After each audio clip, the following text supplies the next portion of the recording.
की जय। श्री गोसाई जी परम दयाल की जय। श्याम सुंदर श्री अम्मे महारानी की जय। काशी विश्वनाथ भगवान की जय। गौरा महारानी की जय। श्री गणेश जी महाराज की जय। सरस्वती मात की जय। गणपति सरकार की जय। महाकाल राजा की जय। कुबेरेश्वर महादेव की जय। संत सद्गुरुदेव गौमाता की जय। चिंता संतान हंतार यत्पदानि जीर्णदास्यन्तनि चचार्याणां नमामि महं। जनुवृतो जन्तु वा सर्वदुःखातिको भवेत् मम सर्वदा वन्दे श्रीमद्वल्लभनन्दनम्। अज्ञानतिमिरागास्य ज्ञानजयशलाकया चक्षुरुन्मीलितेन तस्मै श्रीगुरवे नमः। नमामि हृदयशेषलीलाचरदीशयनं लक्ष्मीसहस्रनाम्भिः शोभमानं कलानिधिम्। चतुर्विश्वचतुर्विश्वचतुर्विश्वतिस्तदा सृजायते योऽसो पञ्चदा हृदयः।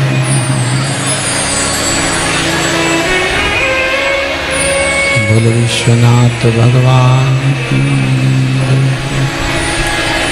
नमः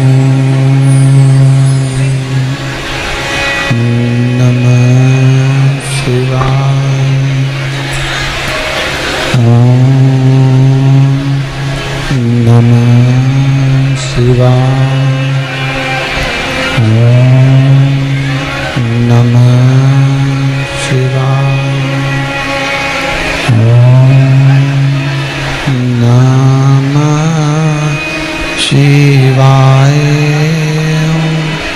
नमः शिवाय। नमः शिवाय। नमः शिवाय।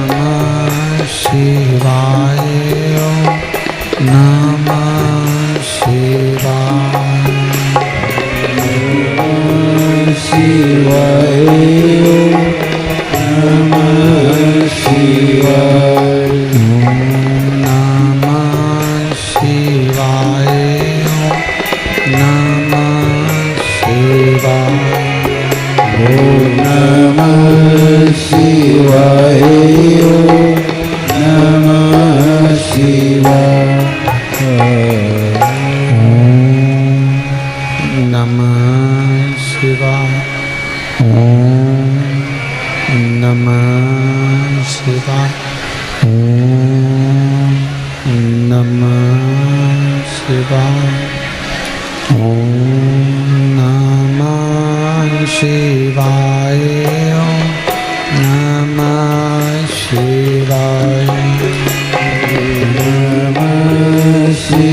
शिवाय नमः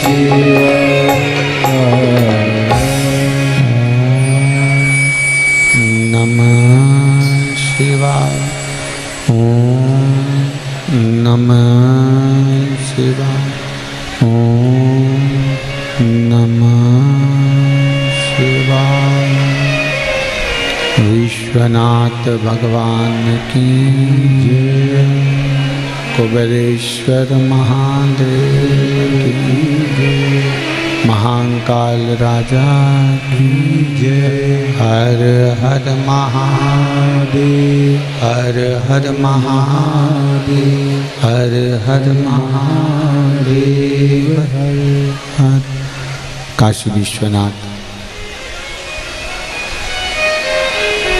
ओगरदानी त्रिकालदर्शी कैलाशी अविनाशी भगवान शिव, जिनकी पुनित पावन शिव महापुराण की कथा संपूर्ण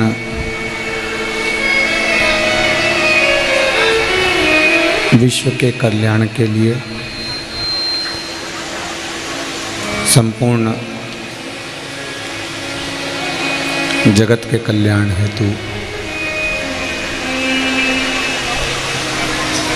श्रवण करने का सौभाग्य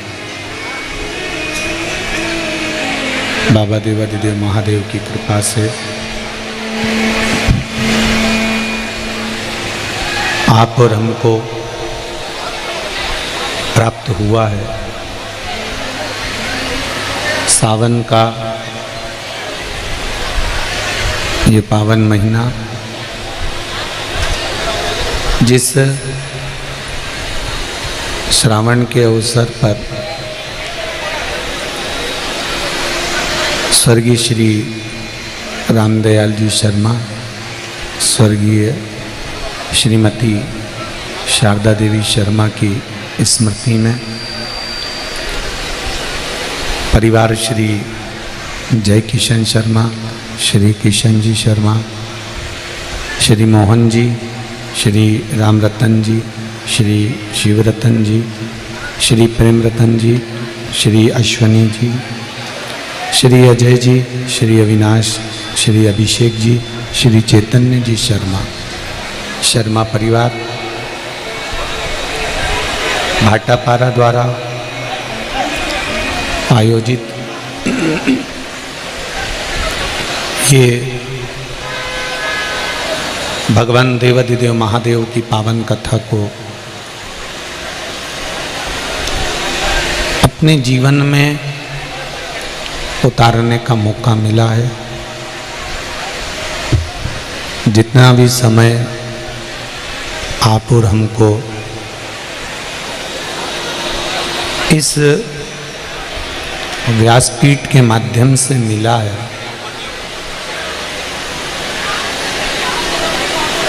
उस समय का सदुपयोग करें।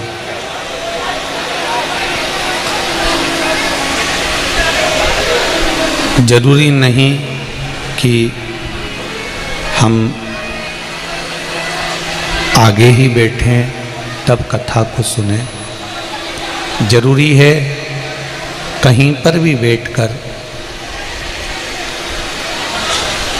भगवान की अविरल भक्ति और मुक्ति का पथ निश्चित करने वाली शिव महापुराण की कथा को श्रवण करें।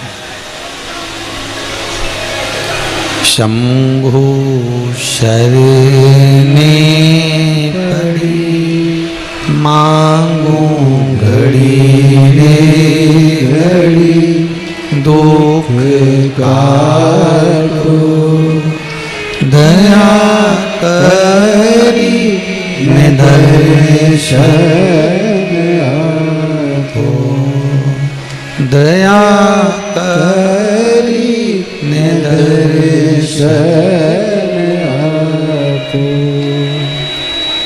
जरूरी है भगवान की अविरल भक्ति को धारण करना और अपने जीवन को सार्थक बनाना।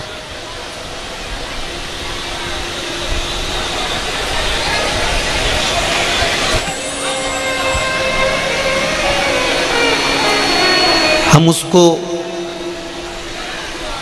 किस तरह से प्राप्त करें? हम उसका भजन किस तरह से करें, हम उसका स्मरण किस तरह से करें। देखिए,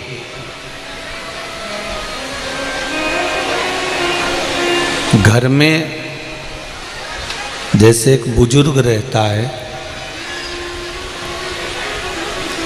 जितने लोग आस्था चैनल पर सुन रहे हैं, फेसबुक यूट्यूब पर सुन रहे हैं या इस पंडाल में बैठकर सुन रहे हैं, स्मरण करिएगा, घर में जैसे एक बुजुर्ग रहता है और घर का बुजुर्ग वृद्ध व्यक्ति आपको कभी दुखी नहीं देख सकता। थोड़ा वायलेंस कम करवा। घर का वृद्ध व्यक्ति, बुजुर्ग व्यक्ति आपको दुखी नहीं देख सकता। किसी भी हालत में आप अगर तकलीफ में हैं, कष्ट में हैं, दुख में हैं, तो घर का जो व्यक्ति है, घर का जो बूढ़ा व्यक्ति है, बुजुर्ग व्यक्ति है, वो ये सोचेगा कि आप सुखी रहें। 4 बेटे हैं, एक बेटे के घर में अगर संतान नहीं है, औलाद नहीं है, तो घर का जो बुजुर्ग व्यक्ति है वो सोचेगा कि इसके घर में संतान हो जाए। एक पैसे वाला है, एक कमजोर है। घर का बुजुर्ग व्यक्ति सोचेगा कि जिसके पास में कमजोर है, पैसा नहीं है, व्यापार नहीं है, धन नहीं है, इसके पास भी थोड़ी संपदा, थोड़ा धन, थोड़ा व्यापार बढ़ जाए। घर का बुजुर्ग व्यक्ति घर के किसी भी व्यक्ति को दुखी नहीं देख सकता।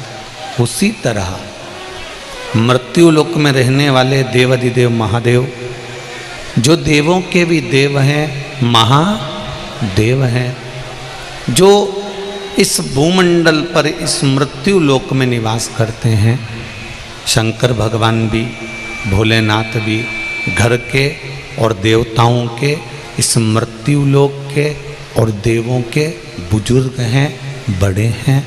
इसलिए वो भी आपको कभी दुखी नहीं देख सकते, आपको सुखी ही देखेंगे।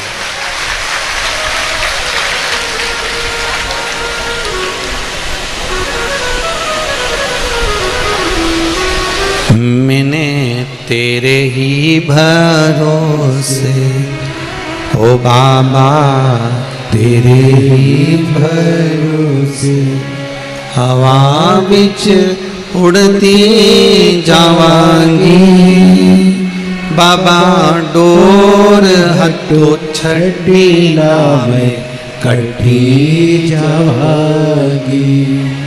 भोले में तेरी पतन, शंभो में तेरी पतन, हवा बिच उड़ती जावांगी, बाबा डोर हटो छड़ी लावे, कटी जावांगी। घर का बुजुर्ग घर के किसी व्यक्ति को दुखी नहीं देख सकता। उसी तरह मेरा देव अधिदेव महादेव है, जो देवता हैं उनको भी दुखी नहीं देख सकते, और जो संसार में रहने वाला जलचर हो, थलचर हो, वायुचर हो, मनुष्य हो, इनको भी दुखी नहीं देख सकते, इनको भी दुखी नहीं देख सकते। आप भजन कर रहे हैं, आप स्मरण कर रहे हैं, आप कीर्तन कर रहे हैं, अकेले कर रहे हैं कि सामूहिक में कर रहे हैं। घर में जो शिवलिंग होता है और मंदिर में जो शिवलिंग होता है, इन दोनों में थोड़ा सा अंतर होता है। समझना जरा, ये अशोक सुंदरी शिव महापुराण की कथा भाटापारा में चल रही है छत्तीसगढ़ में। अगर ये निकल गई और आप नहीं समझ पाए तो समझ लेना कि सावन की कथा का कुछ फल अपने को मिला ही नहीं। इसको समझना थोड़ा कि गुरुजी बार बार बोलते हैं कि मंदिर में जाकर जल चढ़ाओ, मंदिर में जाकर पूजन करो, मंदिर में जाकर पशुपति व्रत करो, मंदिर में जाकर आराधना करो, मंदिर में जाकर भगवान शंकर को बेलपत्र चढ़ाकर खाओ, मंदिर में जाकर दुर्वा चढ़ाकर खाओ, मंदिर में जाकर भगवान को जल समर्पित करो। गुरुजी ये क्यों नहीं कहते कि घर में शंकर जी का शिवलिंग है तो उसकी आराधना कर लो, घर में जो शिवलिंग विराजमान है उसका पूजन कर लो, उस पे चढ़ी हुई बेलपत्र खा लो। मंदिर का ही वर्णन क्यों?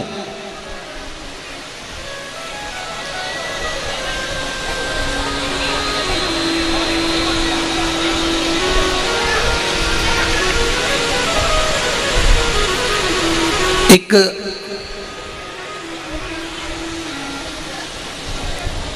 आप ये बेलपत्री भगवान शंकर को चढ़ाएं ना चढ़ाएं,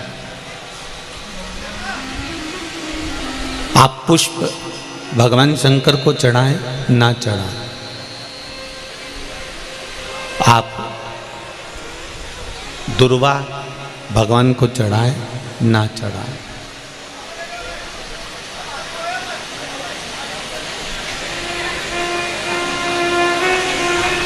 मंदिर में जो शिवलिंग होता है, मंदिर के अंदर जो शंकर भगवान का शिवलिंग होता है वो स्थिर होता है, और घर में जो शिवलिंग है वो स्थिर है क्या? उसको तो तुमने उठाया, उठा के थाली में रखा, स्नान कराया, वापस बिठा दिया।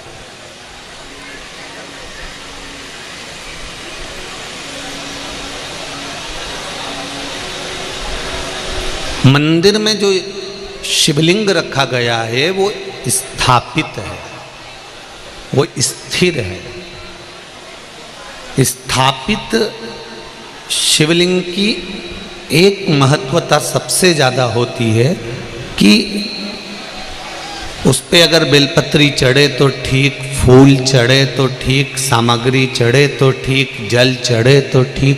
उसकी सबसे बड़ी महत्वता होती है कि जितने लोग उसका दर्शन करते हैं उनकी दृष्टि ही जब भगवान पर चढ़ जाती है तो वो शिवलिंग सिद्ध होता चले जाता है और उसका फल हमें अधिक मिलता है।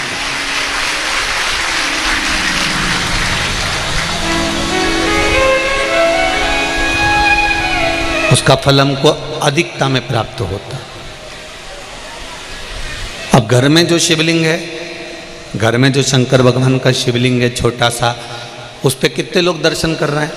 आपने कर लिया, पति ने कर लिया, बच्चों ने कर लिया, या घर में जो सास ससुर हैं, परिवार है, कुटुंब है, उसने दर्शन कर लिया। या आपके कोई मेहमान आ गए, आपके कोई रिश्तेदार आ गए तो उन्होंने दर्शन कर लिया। समझ लेना जरा अच्छे से हो। अब घर के शिवलिंग पर परिवार वाले ही दर्शन कर रहे हैं, परिवार के लोग ही उसको दर्शित हो रहे हैं, दर्शन कर रहे हैं, पूजन कर रहे हैं। पर मंदिर का जो शिवलिंग होता है, कोई जरूरी नहीं है कि सब जाकर बेलपत्र चढ़ाएंगे, सब जाकर फूल चढ़ाएंगे, सब जाकर चावल चढ़ाएंगे या एक लोटा जल सब जाकर चढ़ाएंगे। अगर मंदिर का दरवाजा खुला हुआ है और मंदिर के बाहर से भी कोई निकल कर जा रहा है, मंदिर उसको मालूम है कि यहाँ मंदिर है और उसकी ये मुख, उसका ये चेहरा मंदिर की ओर भी मुड़ गया। भले गाड़ी चढ़ा रहा था, गाड़ी चलते हुए जा रही थी, भले उसको शिवलिंग दिखा ना दिखा, पर उसका चेहरा मंदिर की ओर मुड़ा तो उसकी दृष्टि का प्रसाद भगवान को चढ़ चुका था, भगवान उसको स्वीकार कर चुका।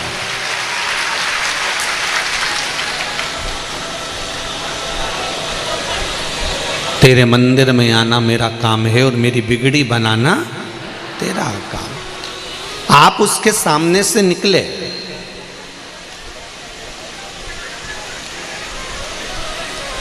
आप उसकी चौखट पे से निकले और उसके सामने उसकी चौखट से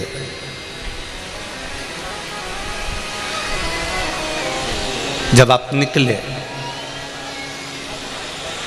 तो मात्र आपका मुख घूमा और उसने आपकी भक्ति को स्वीकार कर लिया।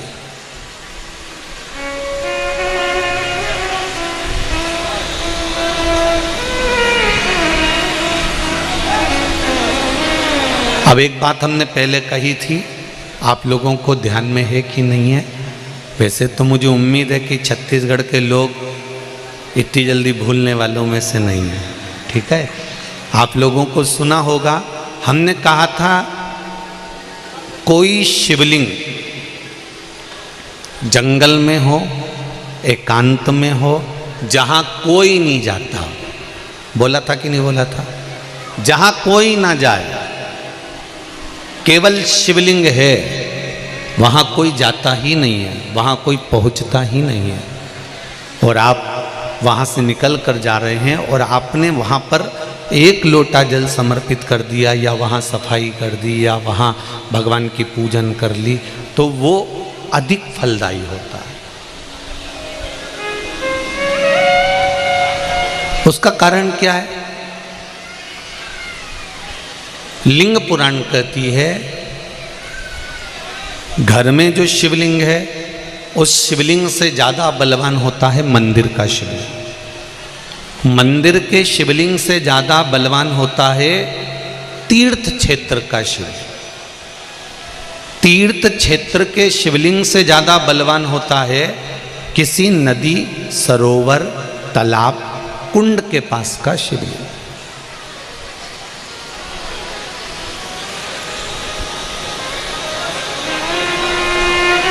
नदी, तालाब, कुंड के पास के शिवलिंग से ज्यादा बलवान होता है वन में, एकांत में, जंगल में, पहाड़ पर्वत पर, कोई शहर से दूरी पर, गुप्त स्थान पर कोई शिवलिंग है, वो बलवान होता है।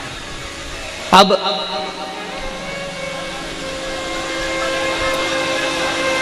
उस शिवलिंग के पास में जाकर आपने भूल से भी एक लोटा जल चढ़ा दिया या कोई थोड़ा सा कपड़ा उतार कर आपने वहाँ थोड़ी सी सेवा कर दी, तो उसका फल तो 1000 लाख गुना तो मिला।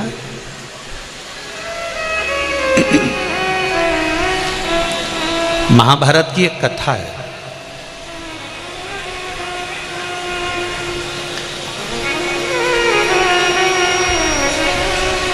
इसका प्रसंग महाभारत की कथा में भी मिलेगा और नरसिंह पुराण में भी मिलेगा। अगर आपको लगे कि सियोर वाले गुरुजी कौन सी पुराण में से बोल रहे हैं, तो आप किसी ने पूछे तो बता देना, नरसिंह पुराण और महाभारत का ये पावन संवाद है। एक बार पांडव जब वन के लिए जा रहे थे,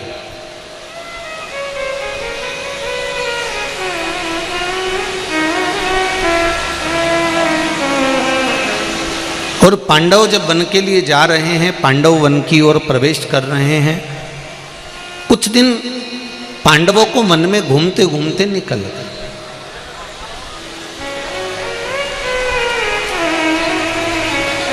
जब पांडव वन में घूमते घूमते निकल गए तो द्रौपदी एक पात्र लेकर जल भरने के लिए जा रही थी। अब द्रौपदी जब जल लेने के लिए गई, द्रौपदी के केश खुले हुए थे, सुंदर भी थी। वहीं पर एक दैत्य अपने दोस्त के साथ जा रहा था। 2 असुर जा रहे थे, 2 दैत्य जा रहे थे, 2 राक्षस जा रहे थे।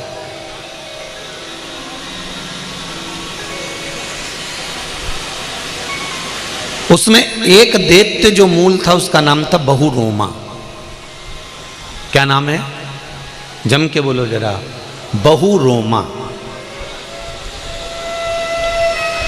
जो बड़ा बलवान था।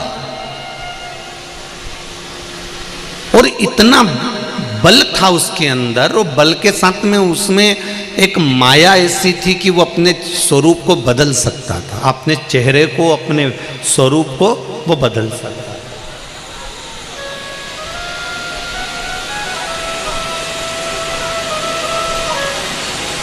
बहुरोमा ने देखा कि द्रौपदी बड़ी सुंदर है, इसको अपना बनाना चाहिए।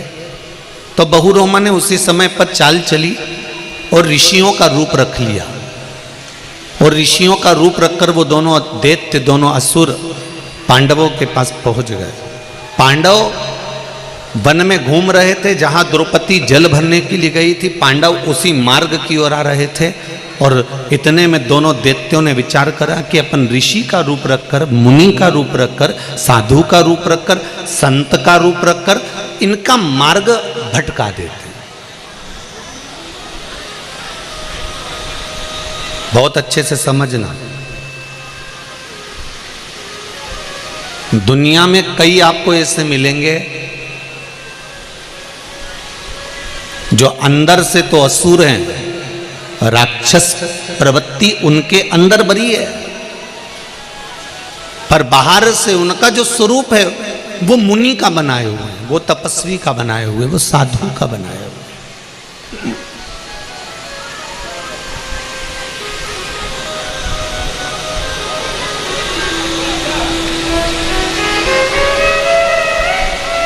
उनको तुम्हारे धर्म से, कर्म से कोई मतलब नहीं है, उनको केवल तुम्हारे धन से मतलब।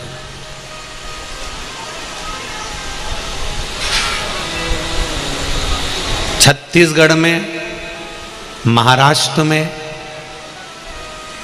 राजस्थान में ऐसे कई लोग हैं जो एक बेल को पकड़ लेते हैं, नंदी को पकड़ लेते हैं, और 4-5 लोग मिलके संत के कपड़े पहनकर उस बेल को लेकर, नंदी को लेकर गांव-गांव में घूमते रहते हैं। उनको धर्म से नहीं मतलब है,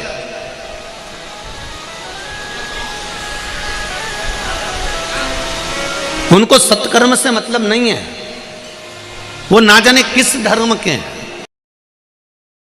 तुमसे धन एकत्रित करना चाहते हैं, और उन्होंने अपना रूप बदला, और रूप बदलकर उन्होंने बेल को पकड़ा, एक नंदी रख लिया, 4-5 लोग इकट्ठे हो गए और जगह जगह जगह जाकर उन्होंने धन एकत्रित करा। बाद में उसको वैश्यावृत्ति में, जुए में, मांसाहार में, मदिरापान में बर्बाद कर दिया। पर कभी आपने पूछा कि जरा तुम्हारा आईडी दिखाइए, तुम्हारा आधार कार्ड दिखाइए, क्या नाम है तुम्हारा, किस धर्म के हो तुम,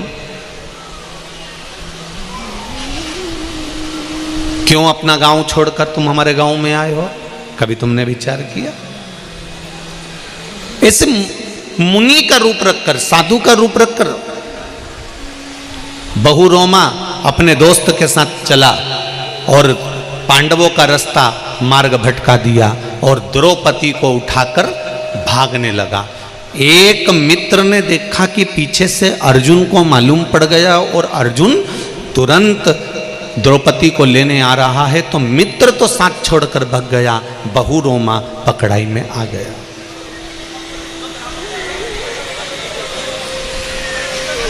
दैत्य बहुरोमा पकड़ाई में आया, और जैसे ही दैत्य बहुरोमा पकड़ाई में आया, और पकड़ाई में आते से ही अर्जुन ने उसको पकड़ा।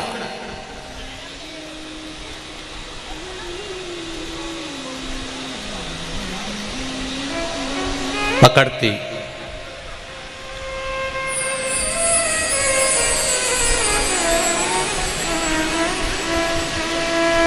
अर्जुन ने तलवार निकाली और बहुरोमा दैत्य को मारने के लिए तलवार को उठाकर बस मारने ही वाला था। इतनी देर में बहुरोमा भगवान विष्णु के रूप, 4 हाथ और भगवान नारायण जैसा रूप धारण कर सामने खड़ा हो गया। भगवान विष्णु का रूप।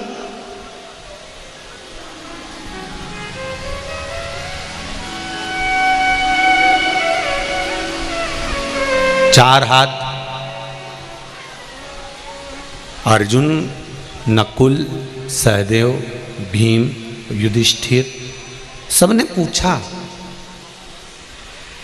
तुम कौन हो? तुमने तो भगवान विष्णु का रूप रख लिया, भगवान नारायण का रूप रख लिया, बड़े सुंदर दिख रहे हो, बैकुंठ अधिपति जैसे दिख रहे हो, भगवान विष्णु का रूप तुमने रख लिया, तुम कौन हो? भगवान विष्णु हो? उसने कहा नहीं, मैं भगवान विष्णु नहीं, मैं भगवान विष्णु नहीं हूं। तो तुम हो कौन? उसने कहा मैं एक,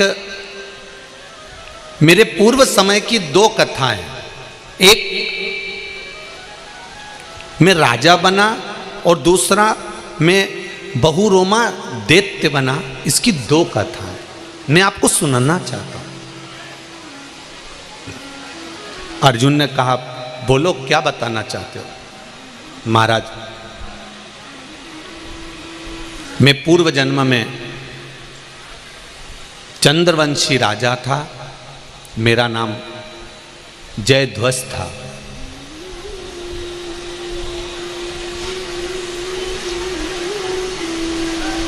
मेरा नाम जयध्वज, चंद्रवंशी राजा था मैं, और मेरा नाम जयध्वज था। मेरा नियम था, मैं भगवान के मंदिर में जाकर झाड़ू लगाता था, पानी सींचकर एक वस्त्र उठाकर पोछा लगाता था, थोड़ा सा लीपन करता था। नरसिंह पुराण की यह कथा कह रही है, महाभारत का ये चरित्र कह रहा है, बहुरोमा अपनी कथा कहते हुए कह रहा है कि मैं चंद्रवंशी राजा और मेरा नाम जयध्वज है। मैं भगवान के मंदिर में जाकर झाड़ू लगाता था, बुआरी लगाता था, सामान उठाता था, भगवान के मंदिर में कचरा पड़ा रहता था उसको उठा देता था, मंदिर की दीवालों को साफ कर देता था। मुझे देख देख कर वहाँ मंदिर का जो पंडित था वो मुझे देखकर हंसता था।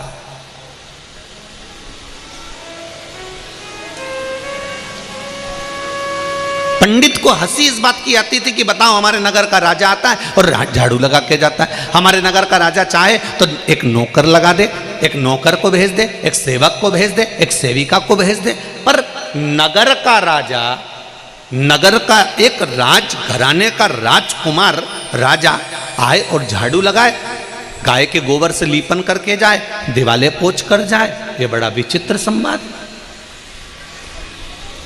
जो लोग 16 सोमवार का व्रत करते हैं, संकट सोमवार का व्रत करते हैं, 16 सोमवार करते हैं, उन लोगों ने कथा चित्तवृत्ति में उतार कर रखी होगी कि रानी को कहा गया था कि पूजन का सामान भेज दो, पूजन का सामान ले आओ, और रानी ने वो पूजन का सामान अपनी दासी के हाथ से भेज दिया था, तो रानी को दर दर ठोकर खाना पड़ी थी। वो लोग सुनी कथा कि नहीं सुनी? किस किस ने सुनी? जरा हाथ उठाओ जरा। 16 सोमवार की सुनी है ना? हाँ, धर लो, बहुत बड़ी। 16 सोमवार की कथा में आता है कि रानी से राजा ने कहा था कि मैं शंकर भगवान की आराधना कर रहा हूँ, मैं शिव जी का पूजन कर रहा हूँ, मैं शंकर भगवान की आराधना करने बैठा हूँ, मैं शिव तत्व को पूजने बैठा हूँ, मैं शंकर भगवान का अभिषेक करने बैठा हूँ, मैं शंकर का स्मरण करने बैठा हूँ। रानी तुम ये थोड़ा सा सामान है मुझे ला कर दे दो। रानी अपनी दासी के हाथ, नौकरानी के हाथ, सेविका के हाथ भेज देती है और सेविका उस सामान को रख देती है। सेविका ने सामान रख दिया, राजा ने पूजन भी कर दी, पर दुख किसको भोगना पड़ा? राजा को भोगना पड़ा? नहीं। नौकरानी को भोगना पड़ा? नहीं। सेविका को भोगना पड़ा? नहीं। दुख उस राजकुमारी को, उस रानी को भोगना पड़ा जिसने नौकरानी के हाथ से सामग्री भेजी।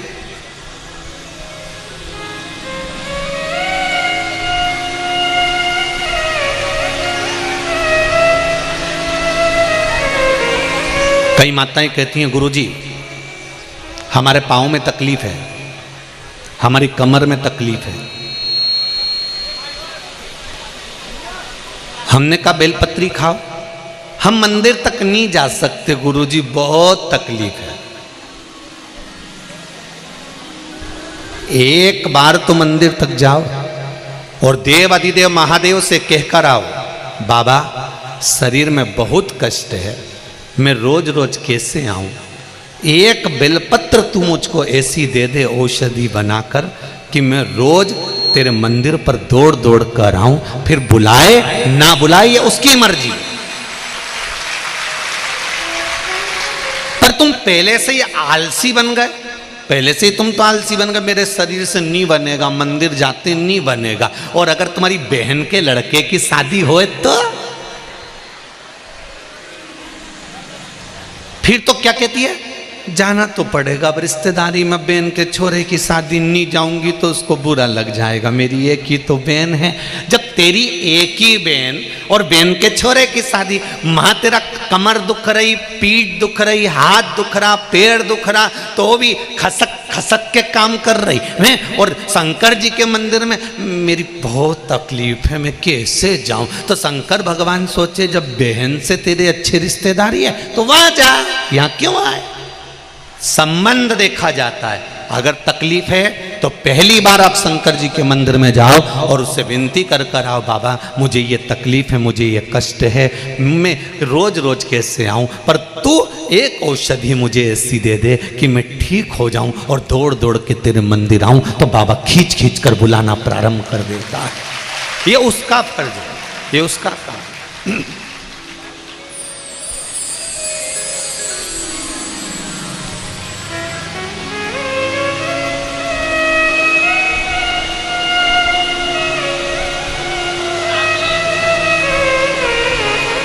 तेरे मंदिर में आना मेरा काम है और मेरी बिगड़ी बनाना तेरा काम है। बहुरोमा कह रहा है कि मैं चंद्रवंशी राजा जयध्वज हूँ। मंदिर में झाड़ू लगाता था, पोछा लगाता था, सफाई करता था। पंडित जी मुझे देखकर हंसते थे, मुझसे कहते थे महाराज आप क्यों झाड़ू लगाते हो, क्यों पोछा लगाते हो, किस लिए लगा रहे हो, क्यों लगा। आप लोग लगाते हो मंदिर में जाके, बोलो तो जम के, लगाते हो। मंदिर में जाओ शंकर जी के तो जितनी गंदगी पड़ी हो, कुछ सामान ममान पड़ा हो तो उसको उठाकर साफ करके रख दो। तांबे के लोटे रखे हैं, घर से थोड़ा सा पाउडर लेकर जाओ, उसको मांझ कर धोकर रख दो। आपने तांबे के बर्तन को साफ कर कर रख दिया, कोई आया उसने उठाकर जल चढ़ाया, आपके द्वारा साफ किए बर्तन से अगर कोई जल चढ़ाएगा, जब तक वो लोटा फिर से काला नहीं होगा तब तक जल चढ़ेगा, तब तक तुम्हारे हिस्से में आएगा। साफ कर दो।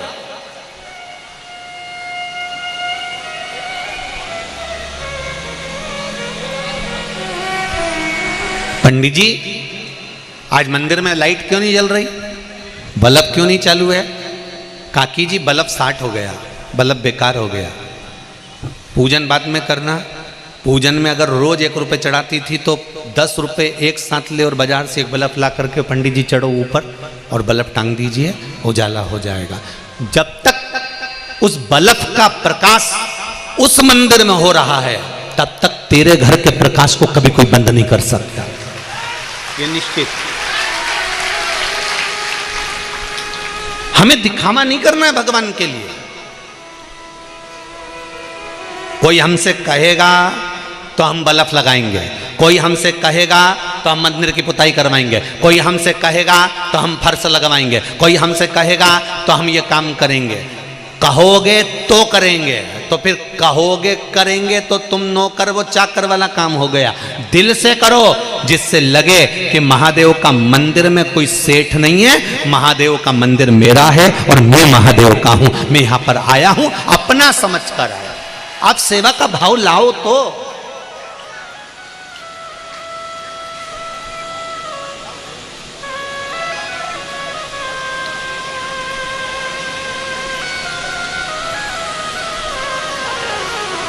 चार हाथ वाले भगवान की सेवा और 2 हाथ वाले गुरु की सेवा बड़ी मुश्किल से मिलती है जी। 4 हाथ वाले नारायण की सेवा, भगवान की सेवा, भोलेनाथ की सेवा और 2 हाथ वाले गुरु की सेवा बड़ी मुश्किल से मिलती है।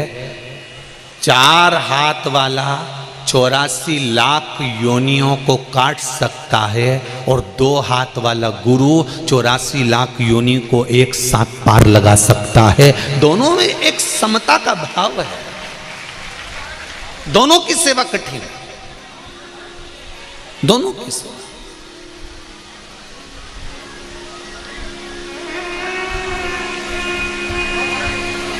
बड़ी कठिन,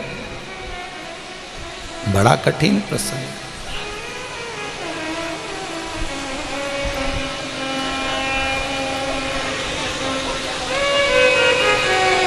महाराज बहु रोमा ने कहा, मैं पूर्व का चंद्रवंशी राजा जयध्वज हूं, मंदिर में झाड़ू लगाता हूं, पोछा लगाता हूं, सेवा करता हूं, चाकरी करता हूं। एक दिन पंडित जी मेरे पर हंसे और फिर पंडित जी ने थोड़े दिन तक तो मुझ पर हंसा, फिर हंसना बंद कर दिया। पंडित जी ने फिर एक प्रश्न मेरे सामने रख दिया, एक प्रश्न पंडित जी ने मेरे सामने रखा।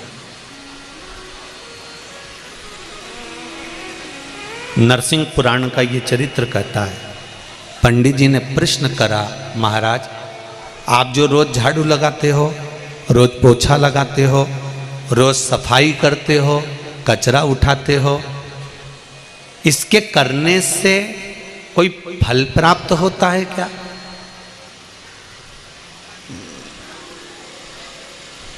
इसके करने से कोई इच्छा की पूर्ति होती है क्या? इसके करने से कुछ हमें मिलता है क्या? तब उसी समय पर राजा जयध्वज ने कहा, ब्राह्मण देवता, इस झाड़ू को लगाने से, इस पोछे को लगाने से, इस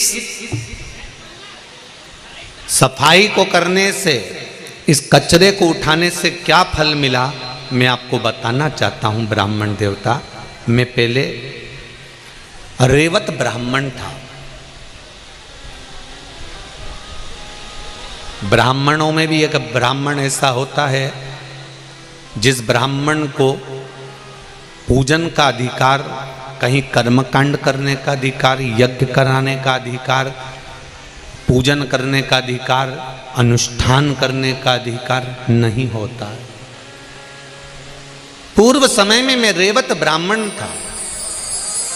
पंडित जी, मैं रेवत ब्राह्मण, पर मैंने यज्ञ भी करा, मैंने अनुष्ठान भी करा, मैंने जजमानों के घर पर जाकर भोजन ग्रहण भी करा, मैंने खूब अपने दम पर, अपने बल पर मैंने खूब यज्ञ अनुष्ठान करे।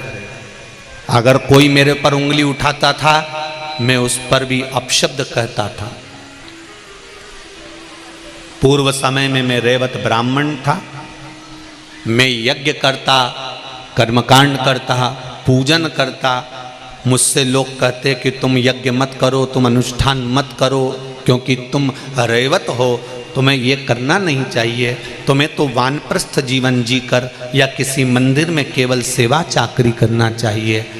मंदिर का द्वार खोलना, मंदिर में भगवान का पूजन आदि कर लेना, ये तुम्हारा कर्म हो सकता है। भिक्षा मांगकर खा लेना, ये तुम्हारा कर्म हो सकता है।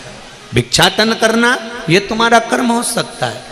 7 घर 8 घर की भिक्षा को इकट्ठा कर कर तुम अपने परिवार का भरण पोषण कर सकते हो, ये तुम कर सकते हो। पर तुम कर्मकांड करो, तुम यज्ञ कराओ, तुम अनुष्ठान कराओ, ये ठीक नहीं है। पंडितों ने मुझे समझाया पर मैं नहीं माना। बहुत मेरा बल था, मैं मानता नहीं था। और मैं बहुत वैश्यावृत्ति भी करता था, जुआ भी खेलता था और गलत काम भी करता था। जिनके यहाँ मैं यज्ञ कराने जाता था, अनुष्ठान करने जाता था, वहां से थोड़ा ना थोड़ा सामान अधिकता में लेकर आ जाता था। अपने परिवार के लिए बहुत मेहनत किया। एक बार मैं पूजन करा कर आ रहा था और पूजन करा कर आते आते रास्ते में एक सुंदर ब्राह्मणी दिखी।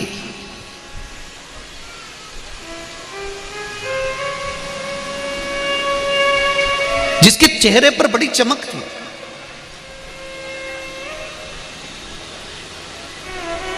बड़ी सुंदर थी वो।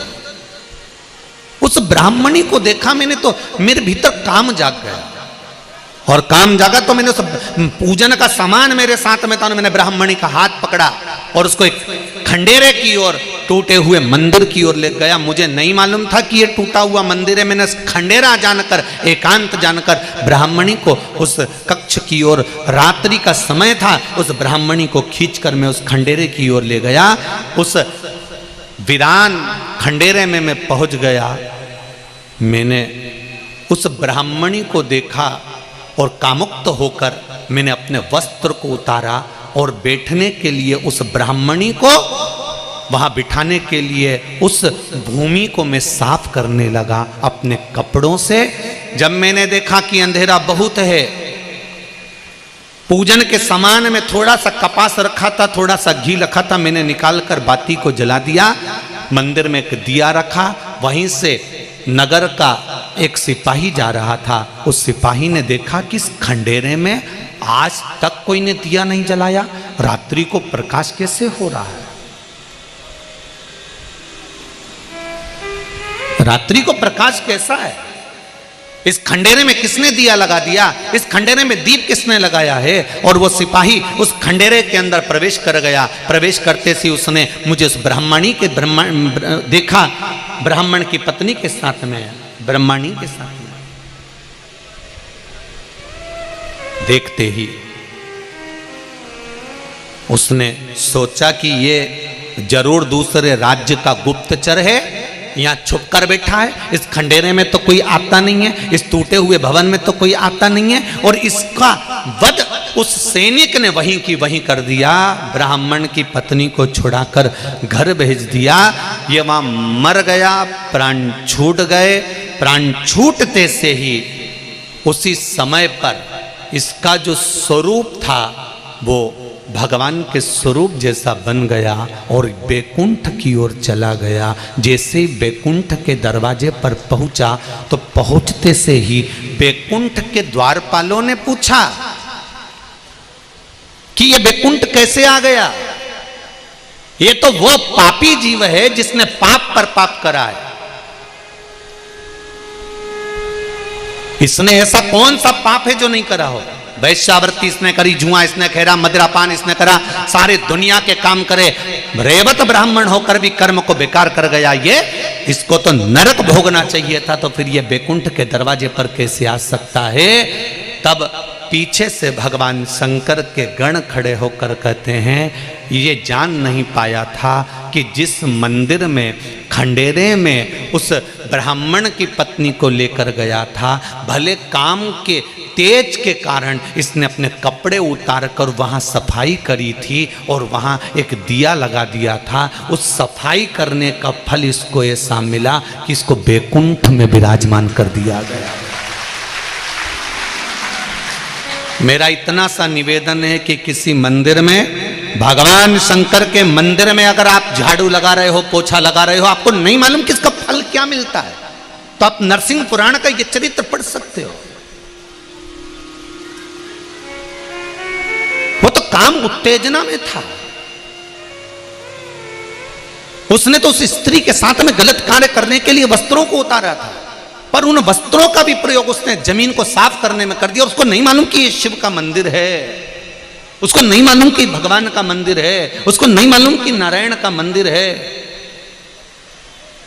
वो तो काम में इतना डूबा हुआ था कि उसको वो स्त्री दिख रही थी, वो नारी दिख रही थी, उसकी सुंदरता दिख रही थी। उसको नहीं मालूम कि इस खंडेरे में शंकर भगवान बैठे हैं, उसको नहीं मालूम कि इस जगह पर शिव जी बैठे हैं, उसको नहीं मालूम कि शंकर का शिवलिंग अंदर है कि नहीं है। बस उसने वस्त्र उतारा और उस वस्त्र से सफाई करी बैठने के लिए और एक दिया लगा दिया, उसका फल ये मिला।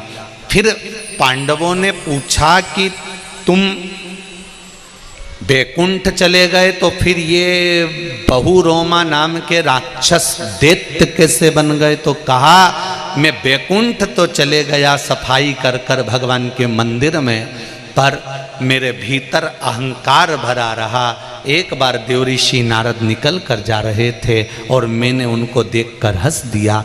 हंसा तो उन्होंने मुझको राक्षस होने का श्राप दे दिया। मैंने उनके चरण पकड़े तो संत का स्वभाव था, उन्होंने मुझे वर दे दिया, जिस दिन तू द्रौपदी का हाथ पकड़कर खींचकर इस नर्मदा रेवा के तट पर लेकर आएगा और द्रौपदी रेवा नर्मदा नदी की रेत को उठाकर तेरे शरीर पर मारेगी, तब तू राक्षस योनि से मुक्त होगा। इसलिए मैं नारद के श्राप से राक्षस बन गया था और द्रौपदी का हरण कर कर रेवा के तट नर्मदा के तट लेकर गया था। उसने रेत उठाकर मारी तो मेरा उद्धार हो गया। तो कहा अर्जुन, वो रेवा नर्मदा की रेत से मेरा उद्धार नहीं हुआ अर्जुन, नर्मदा का एक एक कंकर शंकर था जो फेंका मेरे शरीर पर शंकर लगा, उससे मेरा उद्धार हो गया। उस रेत से, उस कंकर से मेरा उद्धार हुआ है। मेरा उद्धार नहीं होता पर हो गए। आप लोग यहां कथा सुनने के लिए आते हो, जो टीवी पर सुन रहे हैं आस्था चैनल पर वो सुन रहे हैं, जो फेसबुक यूट्यूब पर सुन रहे हैं वो सुन रहे हैं, पर जितने लोग कथा पंडाल में आ रहे हैं, कभी जिंदगी में मौका मिले और आपके पास में 100 किलोमीटर 150 किलोमीटर 200 किलोमीटर 300 किलोमीटर के दायरे में कहीं कथा सुनने शिव महापुराण की मिल जाए तो 2 क्षण के लिए 10 दिन नहीं जाओ, 7 दिन नहीं जाओ, 5 दिन नहीं जाओ, तो 1 दिन जाकर उस भूमि को प्रणाम जरूर करना, क्योंकि इतने भक्त जब आते हैं तो उनके चरण जिस भूमि पर पड़ते हैं वहां की रज, वहां की मिट्टी, वहां का जल, वहां का थोड़ा सा कीचड़ भी अगर हमारे शरीर को, इस वस्त्र को लग गया तो ना जाने हमारी कितनी पीढ़ी को पार उतार सकता है। उस रज की महत्वता को पहचान, उस रज की मूलता को।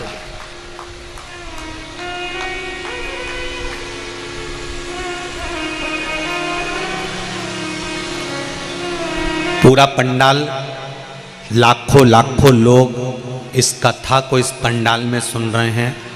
एक पंडाल क्या, दूसरा पंडाल और तीसरा पंडाल, सारे पंडाल आप लोग भर के बैठे हो।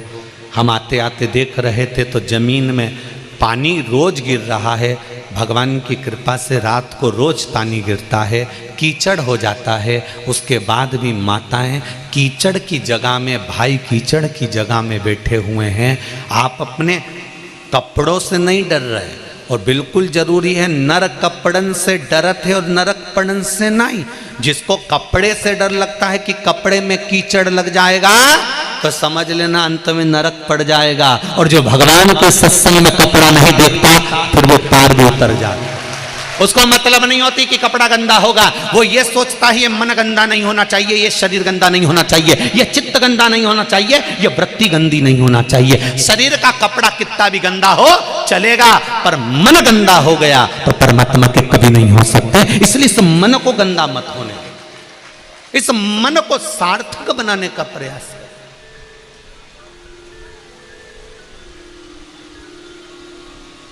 मन चित्त वृत्ति को आनंदित करने। एक पत्र आया है, देखिए।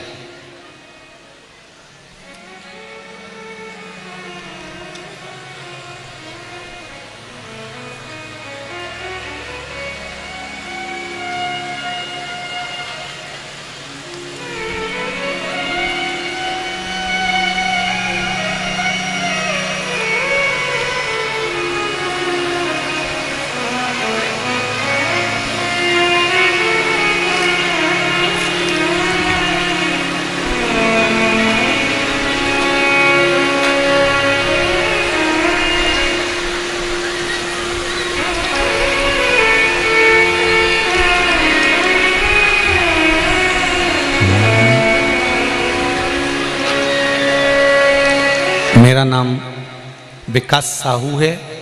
मैं ग्राम सुराडूंग से भिलाई जिला दुर्ग का निवासी हूँ। कहीं बैठे हो तो हाथ हिलाइएगा। अच्छा, इधर ही है। हर हर महादेव। गुरुजी बाबा की कृपा कहना चाहता हूँ। एक लाइन बड़ी सुंदर लिखी है विकास साहू जी आपने, तेरे दर पे आके मुझे जो मिला है ये मैं जानती हूँ या तू जानता है। गुरुजी बाबा की कृपा कहना चाहता हूँ, मेरी चाची के गर्भाशय में 4 बड़ी बड़ी गांठ हो गई थी। डॉक्टर ने जांच करी गांठ की, ऑपरेशन के बताया और साथ में कैंसर बता दिया। चेकअप कराया, उसमें डॉक्टर की रिपोर्ट में गर्भाशय के अंदर 4 गांठ और चारों के अंतर्गत कैंसर था। उनकी हालत गंभीर हो गई थी। फिर मेरी माँ ने रोज शिव मंदिर में जाकर शिवजी पर जल चढ़ाकर लाती और उनको देती थी और शिवजी पर चढ़ा रोज एक बेलपत्र देती थी। गुरुजी बाबा की महिमा और कृपा ऐसी हुई कि 15 दिन पहले जिस रिपोर्ट में गांठ थी, कैंसर था, 15 दिन बाद वो गांठ गायब थी और कैंसर गायब था। ये शिव तत्व है। बैठिए विकास जी, बहुत बहुत साधुवाद। गांठ भी गायब थी और कैंसर भी गायब था। एक पत्र और आया है बड़ा सुंदर, देखिए।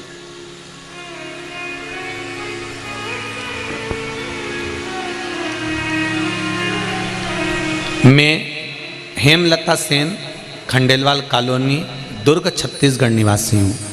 हेमलता जी कहीं बैठी हो तो हाथ हिला सकती हैं।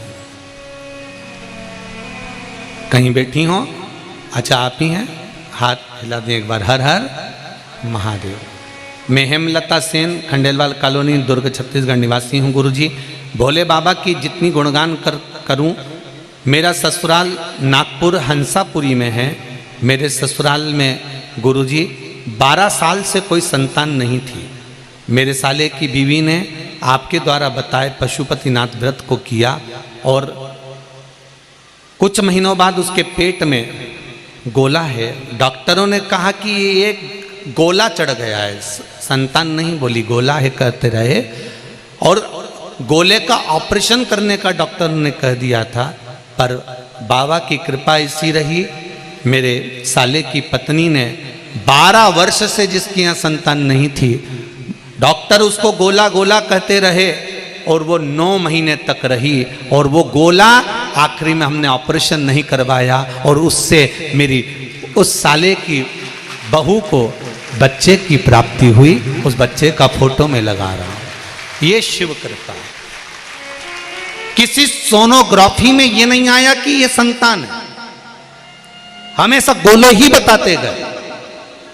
पर आखिरी में 9 महीने बाद संतान की प्राप्ति हुई। संतान का फोटो भी हम लगा रहे हैं। बैठिए भैया जी, सेन साहब बैठिए। श्री शिवाय नमस्ते। मैंने तेरे ही भरोसे हो बाबा, तेरे ही भरोसे हवा बीच उड़ती जावांगी।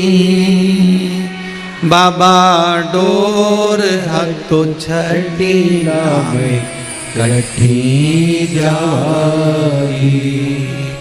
भोले में तेरी पतंग, शंभो में तेरी पतंग हवा बीच उड़ती जावांगी। बाबा डोर हटो छठी में कठी जावांगी। अब दिल से पुकारो उसको।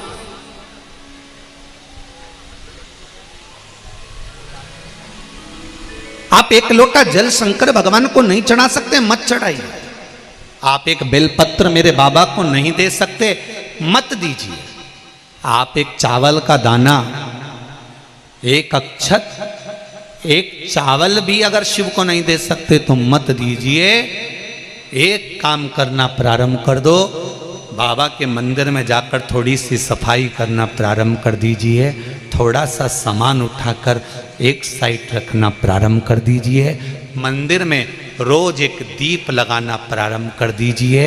हम कहेंगे आप लोगों से, दिल से कहेंगे।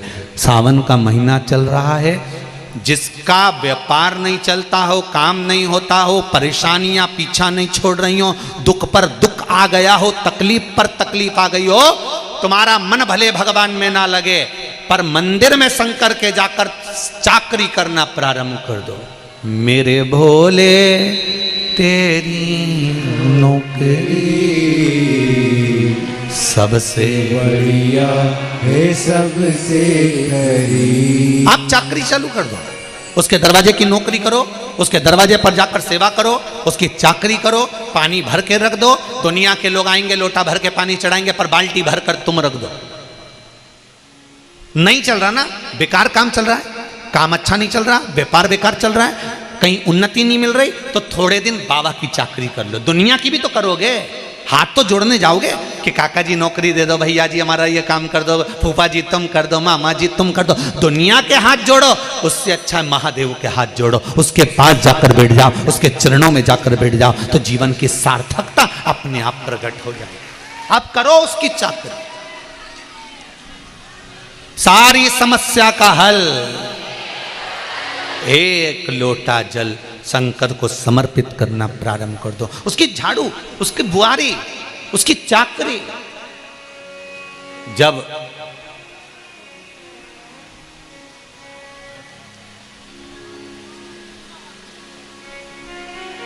वो तो कहता है मेरा मंदिर 24 घंटे खुला है, जब तेरा मन करे तब तू आ और सेवा करके जा, जब तेरा मन करे तब तू आ।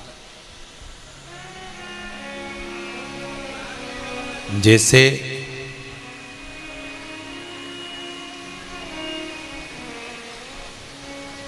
ये कथा छूटती है ना, बाहर बहुत सारी दुकान लगी हैं मेले जैसी है। अब उनने तो दुकान लगाने वाले ने दुकान लगा ली, बहुत दूर दूर से बता रहे हैं कि बता रहे थे कोई कि झारखंड और कर्नाटक तक की दुकानें यहाँ पर आई हुई हैं।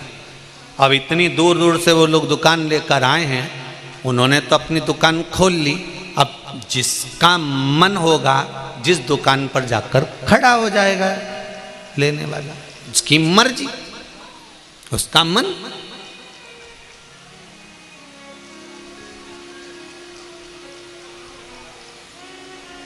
शिव का भी मंदिर खुला हुआ, शिव का भी द्वार खुला हुआ, शंकर की चौखट खुली हुई है। ये आपके ऊपर है कि आप किस समय पर जाकर भगवान के द्वार से क्या लेकर आते हो और भगवान तुम्हें क्या प्रदान कर देता है, ये शिव ही जानता है, शंकर ही जानेगा। वो कहे ना,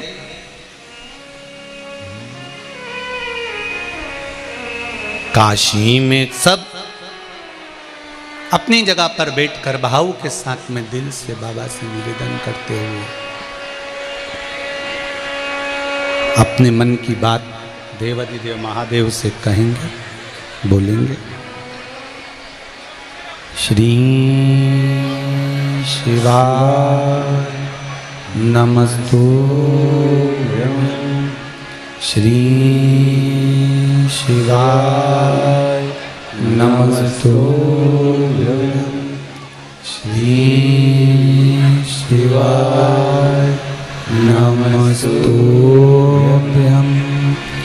श्री शिवाय नमस्तुभ्यं, श्री शिवाय नमस्तुभ्यं।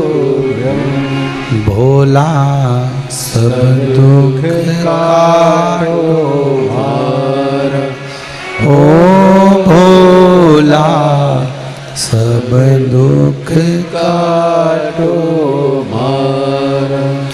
शिव शंकर जपूं तेरी माला, भोले बाबा जपूं तेरी माला, भोला सब दुख काटो मारा।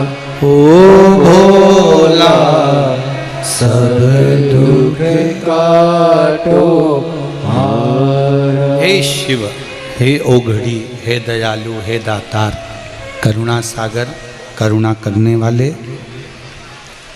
चित्तवृत्ति में शिव रमे।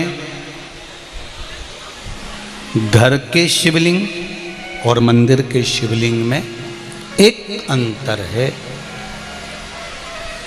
जहाँ जिस शिवलिंग का दर्शन बहुत ज़्यादा मात्रा में होता है,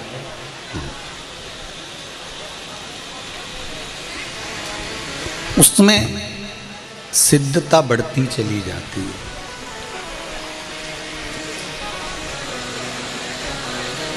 दर्शन की बेलपत्री, दर्शन का पुष्प, दर्शन का अक्षत,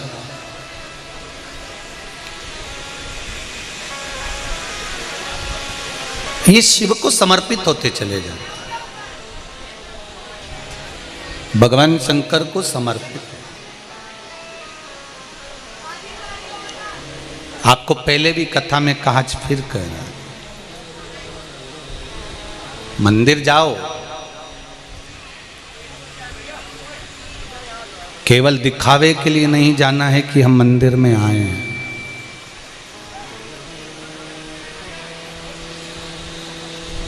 उस मंदिर में आपका समर्पण होना चाहिए, और वो समर्पण बाहर से नहीं हो सकता। वो समर्पण आपके हृदय का, चित्त का, दिल का होना चाहिए। जब दिल का समर्पण होगा, मन का, चित्त का, वृत्ति का समर्पण होगा, तो भगवान उस समर्पण का फल अवश्य देते हैं।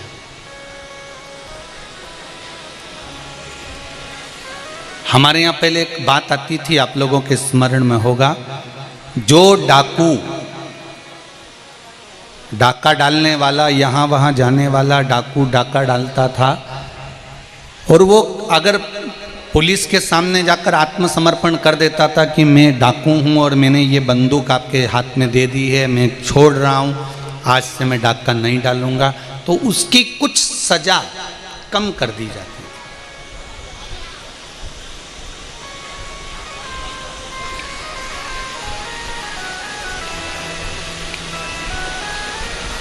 यही की यही भक्त के लिए, यही की यही भक्तों के लिए।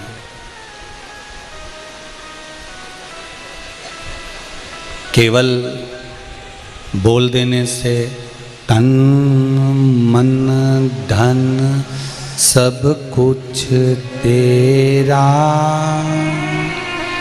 स्वामी सब कुछ है तेरा, तेरा तुझको अर्पण, प्रभु का प्रभु को समर्पण, क्या लागे मेरा। ओम जय जगदीश हरे। इस मन को समझाकर, इस चित्त को समझाकर, इस वृत्ति को समझाकर भगवान की शरणागति में समर्पण होना चाहिए।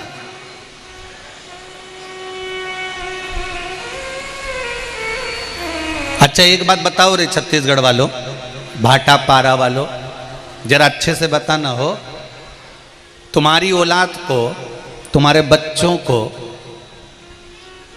दूसरा डांटेगा, उसका असर ज्यादा होगा कि तुम डांटोगे, बाप डांटेगा, तुम डांटोगे, उसका असर ज्यादा होगा। कौन डांटेगा? घर का व्यक्ति, जिसकी औलाद है, जिसका छोरा है, वो डांटे।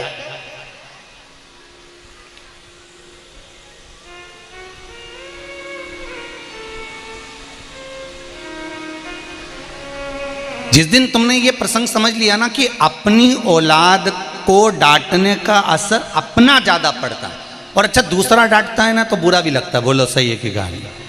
जरा सा जेठानी ने या देवरानी ने या ननन ने तुम्हारी औलाद को कुछ कह दिया तो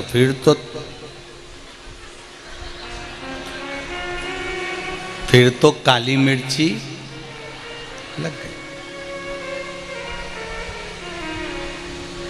पक्का। तुम्हारे बच्चे को कोई दूसरा डांटेगा ना तो तुमको अच्छा नहीं लगेगा, पर तुम्हारे बच्चे को दूसरा डांटेगा उसका कोई असर बच्चे पर नहीं पड़ेगा। पर तुम्हारे बच्चे को जब तुम खुद डांटोगे उसका असर भी पड़ेगा और तुमको बुरा भी नहीं लगेगा। उसी तरह अपने इस मन को, इस आत्मा को, इस चित्त को, इस वृत्ति को, इस मन को खुद डांटो, खुद कंट्रोल करो। कहां भटक रहा है? कोई शंकर जी की निंदा कर रहा है और तू निंदा में लग गया। कोई शिव भक्त की निंदा कर रहा है और तू निंदा में लग गया। कोई को तू गाली दे रहा है, कोई को तू अपशब्द कर रहा है। ये क्या कर रहा है तू? ये मन, तू अपना मन को खुद डांटने का प्रयास कर। जब अपने मन को हम डांट कर, अपने मन को हम खींच कर भगवान के चरणों में ले जाकर छोड़ते हैं, तब उसका एक आनंद दूसरा होता है। दूसरा तुम्हारे मन को खींच कर छोड़ेगा ना, वो आनंद नहीं आएगा। आप में इतने लोग कथा सुनने के लिए बैठे हैं, ज़्यादा से ज़्यादा 2-4% लोग ही ऐसे होंगे जिनको घर के लोग जबरदस्ती खींच कर लाए।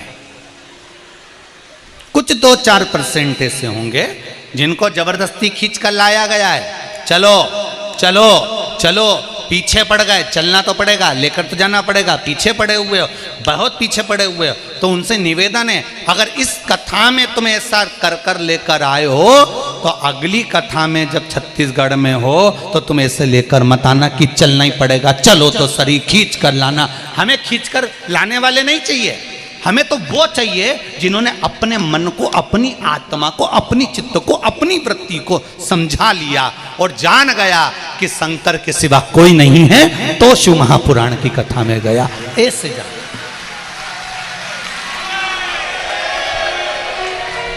अपनी औलाद को खुद डांटो, अपने मन को खुद स्थिर रखो। दूसरा कहे कि एक लोटा पानी चढ़ाने जाओ, मन लगी नहीं रिया, जाके करोगे क्या? बेटे की 4 ट्यूशन लगा दी, टीचर आ रहे हैं, 500 रुपये महीना ले रहा है, 1000 रुपये महीना ले रहा है। 4 टीचर आ रहे और तुम्हारी औलाद का मन पेंसिल की नोक करने में लगा है। बताओ बेटा, और टीचर भी कह भी रहे हैं, लिखो टूट गई।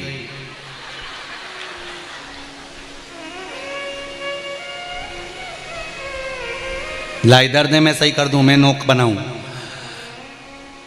मम्मी ने कहा है सर को परेशान मत करना।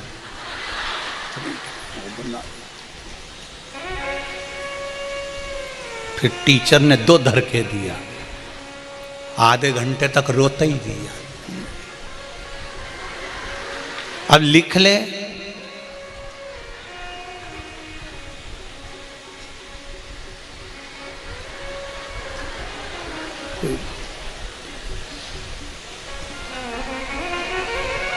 आठ बज गई, टीचर ने कहा होमवर्क करके रखना, कल देखूंगा। बैग बंद करो, बोतल रख लो, चल दो। 4 ट्यूशन लगाई है। औलाद को मालूम है कि बहाना कैसे बनाना है।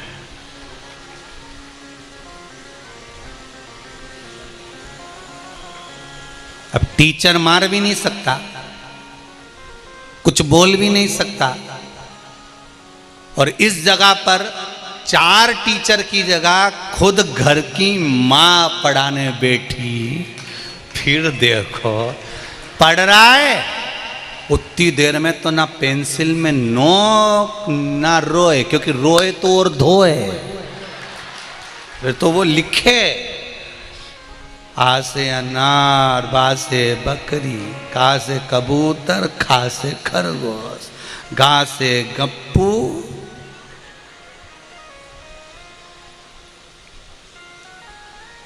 गा से घंटी, और भोग गया, पूरा लिख दिया।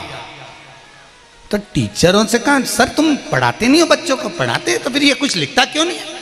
पता नहीं भाभी जी आप पढ़ाती हो, जब तो पढ़ लेता, हम तो 4 टीचर लगे रहते, पढ़ते ही नहीं, स्कूल में भी बैठा रहता, बैग ही नहीं खोलता, बस खाने के सामान निकालते अंदर चढ़ता रहता। हम तो खुद परेशान हैं, इतने टीचर इसको संभाल रहे हैं, सबसे आगे की टेबल पे बिठा रहे हैं, पर इसका मन क्यों नहीं लगता? और तुम पढ़ाती हो तो पढ़ जाता है, तुम करती हो तो कर जाता है। तो सास ने कह दिया बेटा ये किसी से पढ़ने वाला नहीं है, एक काम कर, घर के 4 काम दूसरे कर लेंगे, तू इसको पढ़ा ले।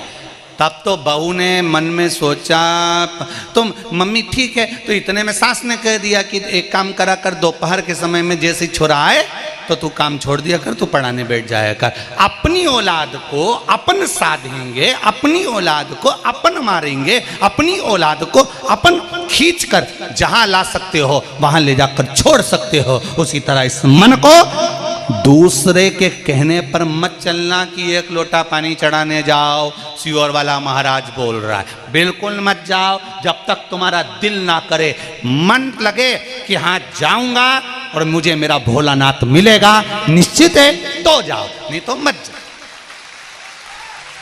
फालतू का टाइम बर्बाद मत करो, समय बेकार नहीं करना, अपन को बहुत कीमती समय दादा, इसको बर्बाद नहीं करना। मन करे तो जा, चित्त को, मन को, वृत्ति को खींचो। ये मन बड़ा चंचल है, कैसे तेरा भजन करूं, जितना इसे समझाऊं उतना ही मचलता है। ये मन मचलता है, आप इसको सत्संग में लेकर जाओ, ये भोजन में चले जाता है। इस मन को खींचना पड़ेगा।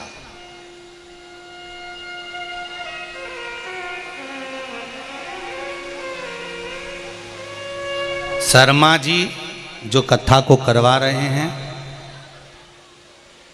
इनको भी दिन भर काम से फुर्सत नहीं मिलता, बहुत काम। शर्मा परिवार को भी काम से फुर्सत नहीं मिलती, बहुत काम। पर जैसे अभी भजन गाया था ना कि काशी में खुली है दुकान, गोरा मैया क्या लोगी, इनकी भी गोरा मैया ने जिद्दी पकड़ ली थी। धर्म पत्नी ने कहा कुछ दिलाओ मत दिलाओ, कुछ लाओ मत लाओ, पर एक बार शिव महापुराण की कथा जरूर करा दो बस।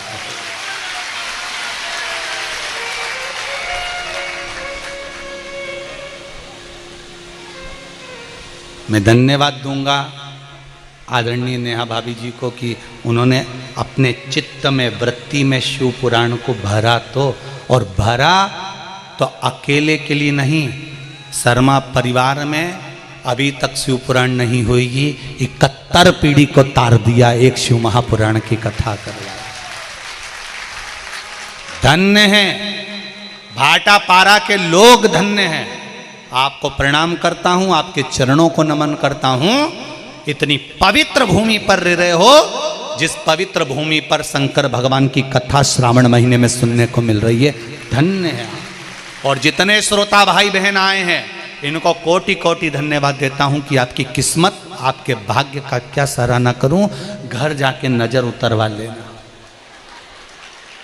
कि शिव ने कृपा करी है, शंकर ने करुणा करी है, शंकर ने दया करी है, तो अपन शिव महापुराण की कथा को श्रवण कर रहे हैं, ये उसकी कृपा से हुआ।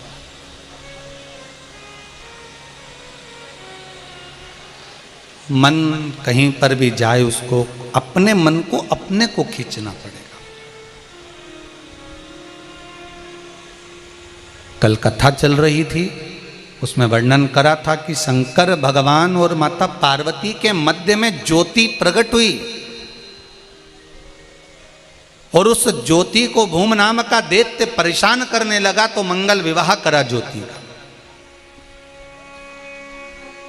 नतस्य के साथ में विवाह कर दिया गया। जब नतस्य के साथ विवाह हो गया तो एक बेटे ने जन्म लिया जिसका नाम सत्यवीर था।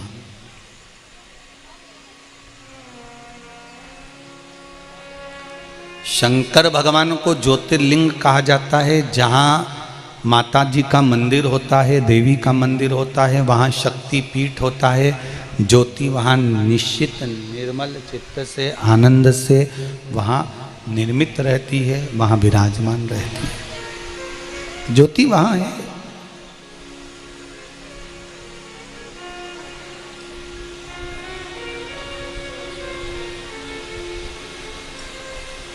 मंदिर में कहीं कल कथा में कहा था, अखंड ज्योत अगर लगी हुई है और वहाँ अपना समर्पण थोड़ा सा हो जाए तो समझ लो कि अपने जीवन में कभी अंधेरा नहीं आ सकता, कभी अंधेरा नहीं आ सकता। ये जीवन का एक भाव बड़ा सुंदर है महाराज। दीपावली के दिन जो दिया लगाया जाता है, दीप मालिका लगाई जाती है। दिवाली के दिन बहुत सारे दियों को रखकर माता जी के सामने फिर उनको जगह जगह पर रखने जाते हैं। उसमें लाई, धान की लाई फूली, एक एक दाना, दो दो दाना उसमें पंडित जी डलवा देते हैं या आप लोग डाल लेते हैं। उसका कारण क्या है? क्या कारण? शिव और पार्वती ने इस ज्योति को अपनी पुत्री के रूप में माना।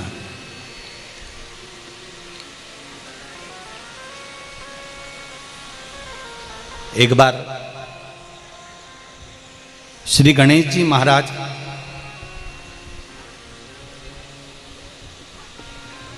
भ्रमण करते करते अपनी माता पार्वती के नजदीक में आ जाते हैं, माता पार्वती के पास आ जाते हैं।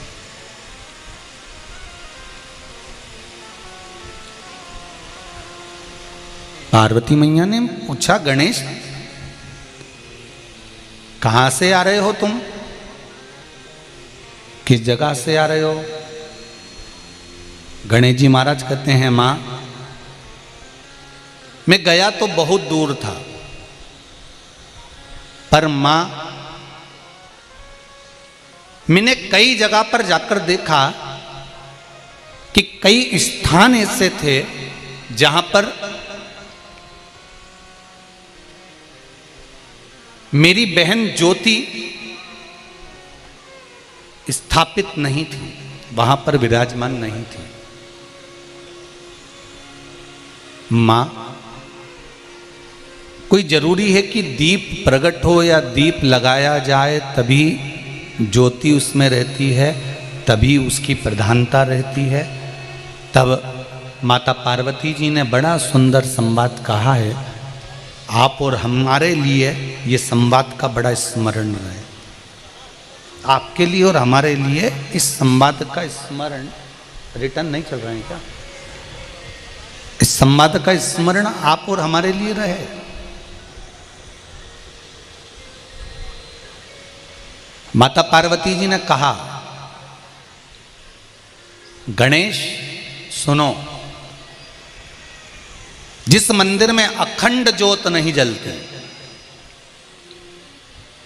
जिस मंदिर में अखंडता की ज्योत का प्रभाव नहीं है, उसका मतलब यह नहीं होता कि यहां पर ज्योति विराजमान नहीं है या ज्योति यहां पर नहीं है। सुनो गणेश, जिस मंदिर में शिखर होता है, शिखर जानते हो आप लोग? मंदिर में नीचे से जो चालू होते होते होते होते बनते बनते ऊपर तक जाता है, और ऊपर जो पीतल का एक शिखर होता है, पीतल का जो गुंबज लगा होता है, शिखर लगा होता है, उसकी मूलता क्या होती है? तो गणेश, जिस मंदिर में शिखर होता है, और अगर मान लो मंदिर में शिखर नहीं है, मंदिर में अगर घंटाल भी लगा हुआ होता है, तो भी उस मंदिर के अंदर ज्योति विराजमान अपने आप रहती है। उस मंदिर में अगर दिया नहीं भी लगा तो उसमें ज्योति की प्रधानता रहती है। अगर मान लो वहां पर दिया नहीं लगा, दीप नहीं लगा, तो भी वहां ज्योति की प्रधानता है। अब एक बात अपने घर के लिए समझ लेना बहुत अच्छे तरीके से। अशोक सुंदरी शिव महापुराण की कथा कहती है, भगवान शंकर का संवाद कहता है, आजकल तो आरओ पॉइंट हो गए तो लोग मटका रखना भूल गए, हंडा रखना भूल गए। पर आज भी मारवाड़ियों में एक रीति है,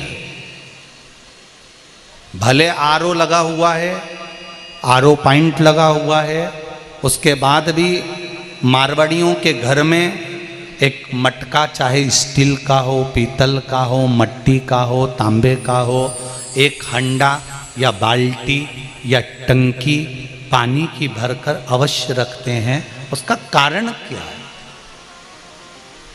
और मुझे विश्वास है कि छत्तीसगढ़ के भी जितने भी लोग, भले वो मारवाड़ी हों चाहे ना हो, सबके घर में एक मटका, एक हंडा, एक टंकी या बाल्टी, कुछ भी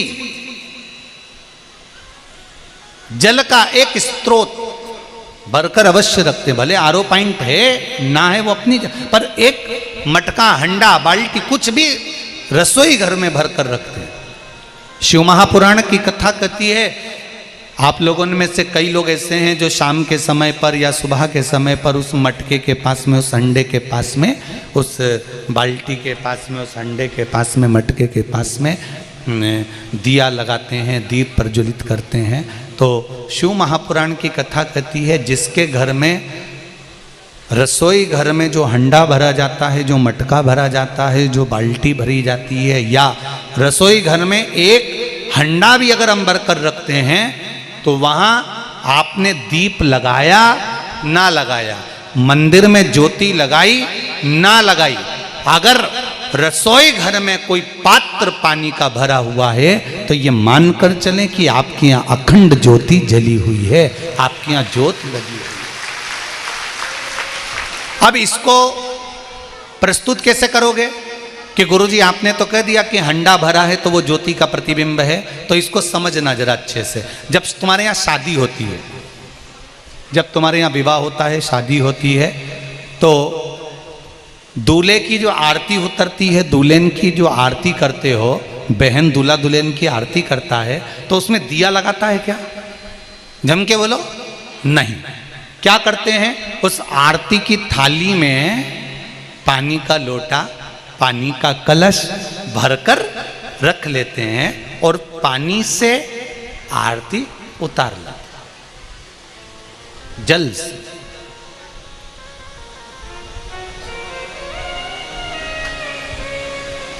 कई ब्राह्मण लोग, कर्मकांड कराने वाले चतुर विद्वान ब्राह्मण जब पूजन कराते हैं तो एक चम्मच जल में उससे भी आरती करा देते हैं।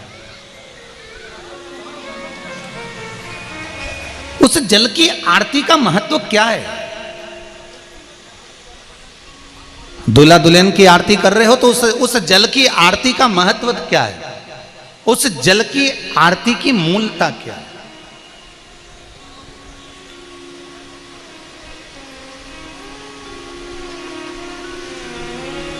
उसका महत्व क्या है? उसकी मूलता क्या है?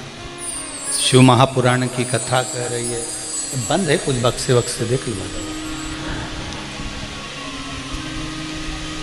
जल की आरती की मूलता, उसकी महत्वता, उसकी महत्वता क्या है? तो कहा, जो जल का पात्र होता है, जो जल का भरा हुआ घड़ा होता है, मटका होता है, हंडा होता है, ये स्वयं भी ज्योति का प्रतीक होता है। आप लोगों ने कथा सुनी होगी तो उसमें कहा था, जब कुछ दिन के लिए आप घर से बाहर जा रहे हो, कुछ दिन के लिए आप घर से बाहर पहुंच रहे हो, जा रहे हों, और हमने कहा था कि अगर जा रहे हो तो एक लोटा पानी का और उसमें पुष्प डालकर घर के दरवाजे पर रखकर चले जाओ। उसका महत्व यही ज्योति की कथा कर रही है, उसका महत्व यही ज्योति का संवाद कर रहा है कि जब हम घर से जाते हैं, एक पात्र अगर रख कर गए हैं तो भी वो ज्योति का प्रतिबिंब का रूप रख कर गए हैं कि यहाँ पर भगवान शंकर की पुत्री पार्वती जी की बेटी इस जगह पर विराजमान है, इस जगह पर बैठी। शंभु शरणे पड़ी मांगो घड़ी रे घड़ी, दुख काटो दया करी ने दर्शन आपको। उस पात्र से उसकी महत्वता को दर्शाया गया है, उस पात्र से।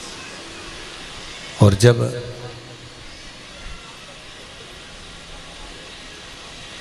शिव महापुराण की कथा कर रही है,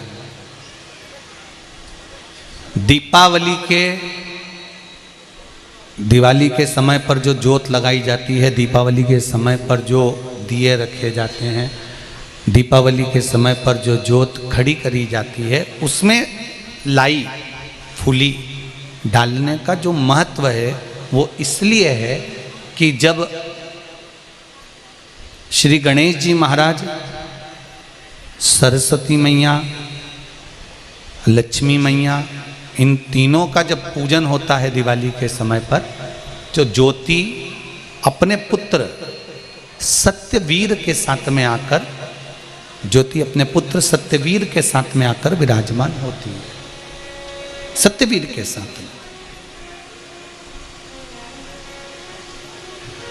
और वो फूली नहीं है, वो लाई नहीं है, वो सत्यवीर का प्रतीक है।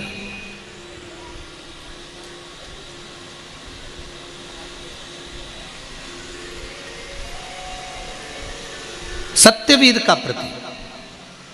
जैसे दीपदान करते समय मात्र दिए के अंदर अगर घी भर कर दिया जाता है तो वो दीपदान अधूरा माना जाता है। दीपदान करते समय घी के साथ में बाती का होना जरूरी होता है तो वो दीपदान पूर्ण माना जाता है। उसी तरह दीपावली के समय पर करी गई पूजन में सत्यवीर का होना जरूरी है। एक लाई, एक फूली उस दीप के अंदर अगर डली होती है तो हमारे एक वर्ष कितनी लक्ष्मी यहाँ पर विराजमान होना है, कितनी लक्ष्मी आना है, उसका प्रमाण क्या होना है, ये सत्यवीर उस प्रमाण को देता है। उस प्रमाण को वो सत्यवीर देता है। शिव महापुराण की कथा कहती है, भगवान शंकर जो आनंद की राशि हैं, ब्रह्मा और विष्णु जिनको प्रकट कर कर लिंगायत रूप में प्रकट करते हैं, उन लिंगायत रूप में प्रकट हुए बाबा देव अधिदेव महादेव भगवान शंकर विराजमान होते हैं। तभी भगवान ब्रह्मा और भगवान विष्णु उस शिवलिंग के चरण और शीश ढूंढने के लिए जाते हैं।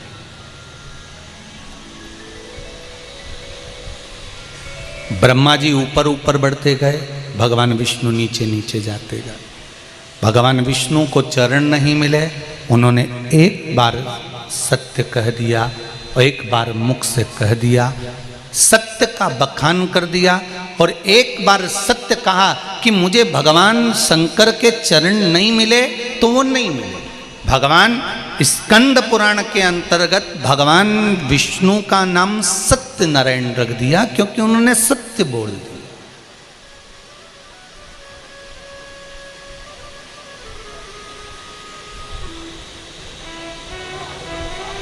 एक सत्य मुख से निकल गया तो वो सत्य नारायण हो। ब्रह्मा जी झूठ पर झूठ बोलते रहे, गौ माता से भी झूठ बुलवा दिया, केतकी के फूल से भी झूठ बुलवा दिया।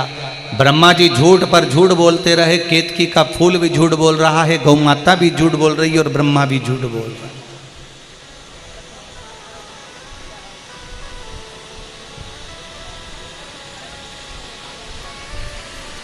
सत्य को प्रमाण की जरूरत नहीं होती, पर झूठ को, असत्य को प्रमाण बार बार चाहिए रहता है। उसको बार बार प्रमाण देना पड़ता है। झूठ बोला है तो उसको प्रमाण चाहिए।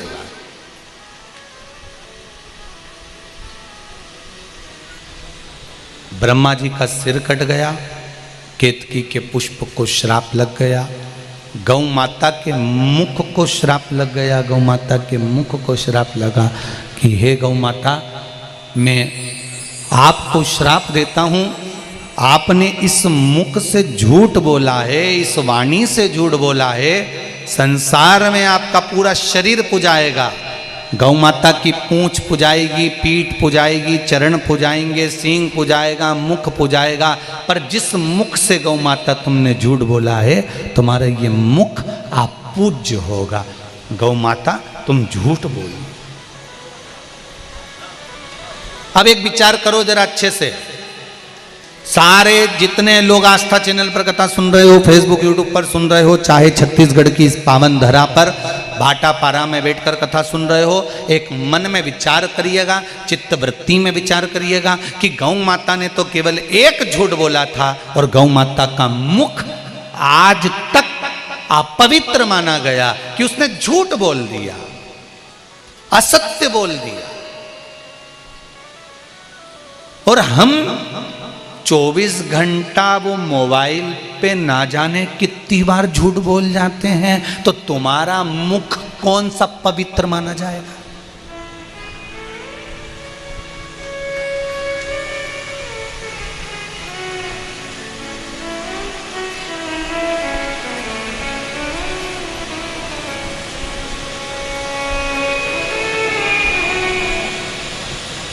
कितना पवित्र। किसी से काम कराना हो तो तुरंत इस मुख से वर्णन कर दोगे, भैया तुम्हारे बराबर कोई नहीं है रे, तुम थे तो हमारा काम हो गया, वरना कौन करता रे भैया। भैया कुर्सी से नीचे उतरे और दूसरे भैया कुर्सी पे बैठ गए तो भैया की बुराई, वो तो थे ही ऐसे भैया। तुरंत वारी दुनिया मतलब की दुनिया में किसी का कोई, संसार में कौन किसका।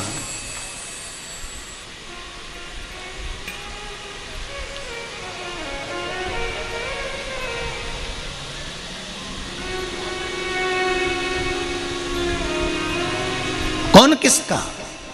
महाराज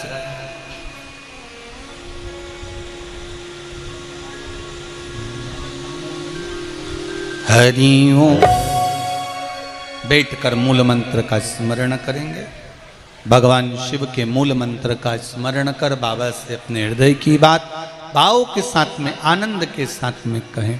श्री शिवाय नमस्तुभ्यं, श्री शिवाय नमस्तुभ्यं, श्री शिवाय नमस्तुभ्यं, श्री शिवाय नमस्तुभ्यं, श्री शिवाय नमस्तुभ्यं।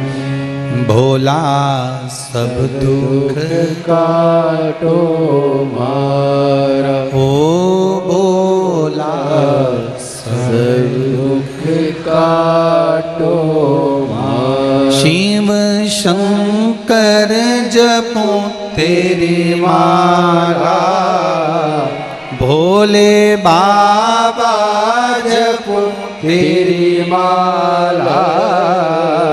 भोला सब दुख काटो मारा, ओ भोला सब दुख काटो मारा। भगवान ब्रह्मा जी ने अपने हृदय से दक्ष बाबा को प्रकट कर सुंदर उनकी कन्याओं का वर्णन करा। जब 60 कन्याओं का जन्म हुआ, उसके बाद भी दक्ष प्रजापति ने माता रानी से मांगा तो एक कन्या और मांगी। देखिए, ये माता और पिता के संस्कार होते हैं, जिन संस्कारों के बल पर बेटी भजन कर रही है कि गलत कर्म कर रही है, ये संस्कार बताते हैं। हम पहले भी कथा में कहे, आज फिर कहते हैं, बच्चों को कार मत दिलाओ। बच्चों को कार दिलाओगे तो बच्चे बेचकर खा जाएंगे। बच्चों को दिलाना है तो संस्कार दिलाओ, जिससे वो कारों की लाइन लगा देंगे। श्रेष्ठ संस्कार दीजिए।